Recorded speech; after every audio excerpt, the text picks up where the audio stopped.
আসসালামু আলাইকুম। Career flow YouTube চ্যানেলে আপনাকে স্বাগতম। বিভিন্ন প্রতিযোগিতামূলক পরীক্ষায় আসার মতো অতি গুরুত্বপূর্ণ সাম্প্রতিক সাধারণ জ্ঞান ৬১তম মিউনিক সম্মেলন অনুষ্ঠিত হয় ১৪-১৬ ফেব্রুয়ারি ২০২৫। সম্প্রতি বাংলাদেশ সহ ১৪১ দেশে ভিসার জন্য এআই চ্যাটবট চালু করেছে যুক্তরাজ্য। সর্বপ্রথম কার্বন ট্যাক্স চালু করে ফিনল্যান্ড। গোল্ডেন গ্লোবে সেরা অভিনেত্রীর পুরস্কার পেয়েছেন ডেমি মুর। বিশ্বের সবচেয়ে বেশি সময় ৪৫ বছর কারাগারে কাটানো রাজনৈতিক ব্যক্তি নায়েল বারগুতি। আইএমএফের তথ্য অনুযায়ী বিশ্বের শীর্ষ অর্থনীতির দেশ যুক্তরাষ্ট্র। সম্প্রতি জলবায়ু বান্ধব অ্যাপার্টমেন্ট চালু করে সুইজারল্যান্ড। বিশ্ব বন্যপ্রাণী দিবস পালিত হয় ৩ মার্চ। বিশ্বে প্রথম ভার্চুয়াল ব্যাংকের অনুমোদন দেয় তাইওয়ান। ২০২৫ সালে ৯৭তম অস্কার জয়ী সেরা তথ্যচিত্রের নাম নো আদার ল্যান্ড। ৫ মার্চ ২০২৫ জাতিসংঘের মানবাধিকার কাউন্সিলের অধিবেশন অনুষ্ঠিত হয় ৫৫তম। সম্প্রতি সফলভাবে চাঁদে অবতরণ করা মার্কিন মহাকাশযানের নাম ব্লু ঘোস্ট। অ্যাপোলো ২২ মার্কিন মহাকাশযানটি চাঁদে সফলভাবে অবতরণ করে ৩ মার্চ ২০২৫।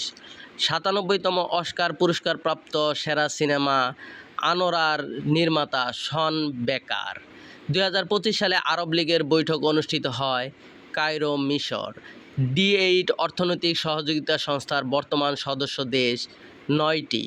২০২৫ সালে ইউনেস্কো ওয়ার্ল্ড বুক ক্যাপিটাল হিসেবে নির্বাচিত শহরের নাম রিও ডি জেনিরো, ব্রাজিল।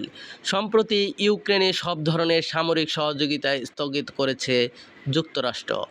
আন্তর্জাতিক বিচার আদালতের নতুন প্রেসিডেন্ট ইউজি ইওয়াসাওয়া। জাতিসংঘের মানবাধিকার বিষয়ক হাইকমিশনারের নাম ফলকার টুর্ক। মানবদেহে সর্বপ্রথম জিকা ভাইরাস শনাক্ত হয় ১৯৫২ সালে। ইউক্রেন যুদ্ধ বন্ধে রাশিয়ার সঙ্গে সমঝোতার বিষয়ে সিকিউর আওয়ার ফিউচার শীর্ষক সম্মেলনের আয়োজন করে যুক্তরাজ্য। আন্তর্জাতিক বুকার পুরস্কার প্রদান করে যুক্তরাজ্য। তুরস্কের শীর্ষস্থানীয় বিনিয়োগ কোম্পানির নাম কোচ হোল্ডিং। বিশ্ব মানব ভ্রাতৃত্ব সম্মেলন অনুষ্ঠিত হবে ভ্যাটিকান সিটিতে। আন্তর্জাতিক নারী দিবস পালিত হয় ৮ মার্চ। আন্তর্জাতিক অপরাধ আদালতের বর্তমান সদস্য দেশ ১২৫টি। প্রকৃতিকে আইনিভাবে ব্যক্তি হিসাবে স্বীকৃতি দেওয়া প্রথম দেশ নিউজিল্যান্ড। আরব লীগের সর্বশেষ শীর্ষ সম্মেলন অনুষ্ঠিত হয় ৪ মার্চ ২০২৫। পরবর্তী ওয়ানডে বিশ্বকাপ অনুষ্ঠিত হবে ২০২৭ সালে। ইসলামী সহযোগিতা সংস্থার বর্তমান সদস্য দেশ ৫৭টি। কানাডার নতুন প্রধানমন্ত্রী নির্বাচিত হয়েছে মার্ক কার্নি। ইউনিসেফের প্রতিবেদন মতে বাল্যবিবাহের দিক থেকে বাংলাদেশের অবস্থান অষ্টম, এশিয়ায় প্রথম। বৈশ্বিক বায়ুমান প্রতিবেদন ২০২৪ অনুযায়ী বায়ু দূষণের শীর্ষ দেশ চাঁদ। বিশ্ব কিডনি দিবস পালিত হয় ১৩ মার্চ। হজ পালনে সৌদি আরব সর্বনিম্ন বয়স নির্ধারণ করে দিয়েছে ১৫ বছর। ২০৩৪ সালে বিশ্বকাপ ফুটবল আয়োজক দেশ সৌদি আরব। ৬৬তম আন্তর্জাতিক গণিত অলিম্পিয়াড ২০২৫ অনুষ্ঠিত হবে অস্ট্রেলিয়া। কানাডার বর্তমান ক্ষমতাসীন দলের নাম লিবারেল পার্টি। বিশ্বের প্রথম প্রতিস্থাপনযোগ্য কৃত্রিম হৃৎপিণ্ডের নাম বাইভাকোর তৈরি করেছে অস্ট্রেলিয়া। রাশিয়া ও ইউক্রেন যুদ্ধ বন্ধে মধ্যস্থতাকারী দেশ যুক্তরাষ্ট্র। সম্প্রতি পার্লামেন্টে আস্থা ভোটে হেরে ক্ষমতাসীন প্রধানমন্ত্রীর পতন হয়েছে পর্তুগালে। কানাডার প্রধানমন্ত্রী মার্ক কার্নি শপথ গ্রহণ করেন ১৪ মার্চ ২০২৫। বিশ্বের বৃহত্তম মানবিক সহায়তা সংস্থা WFP। সম্প্রতি সিরিয়ায় নতুন অস্থায়ী সংবিধান কার্যকর হয়েছে ৫ বছরের জন্য। ২০২৫ সালে শান্তি ও টেকসই উন্নয়ন প্রসারের জন্য গোল্ড মার্কারি পুরস্কার পেয়েছেন দালাই লামা।